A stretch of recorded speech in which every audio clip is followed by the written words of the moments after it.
Student কেমন আছো? I hope প্রত্যেকে শুধু ভালো না ভীষণ ভালো আছো।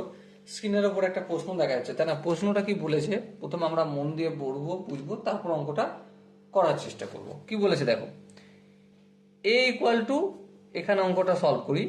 এ equal to A B C এর এলিমেন্টস, বেশ। আর কি বলেছে, B equal to B C D elements, তাহলে বি সেটের এলিমেন্টস হচ্ছে বি সি আর ডি এলিমেন্টস।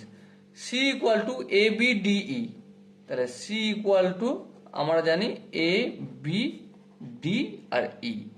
জিজ্ঞাসা করেছে কি A intersection B union C, তাহলে প্রথমে আমি বি ইউনিয়ন সিটা যদি বের করি, তার মানে কি বি আর সি এর যে কম্বাইন্ড এলিমেন্ট সেগুলো লিখবো। হ্যাঁ ঠিক, তাহলে দেখো এখানে এ আছে, হ্যাঁ এটা লিখবো, এখানে বি আছে বিটা লিখবো, এখানে সি আছে সিটা লিখবো, আচ্ছা এখানে ডি আছে ডিটা লিখবো, এখানে ই আছে ইটা লিখবো।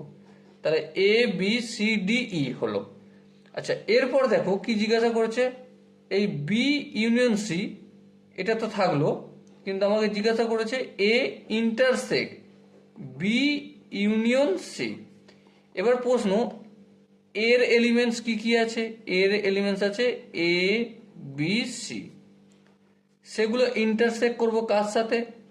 এই যে বি ইউনিয়ন সি এর এলিমেন্টস আছে তাদের সাথে। কি কি এলিমেন্টস আছে? এ বি সি ডি ই, এই এ বি সি ডি ই। এবার প্রশ্ন হচ্ছে এখানে এবিসি এখানে ABCDE, তাহলে কোনগুলো কমন যাবে?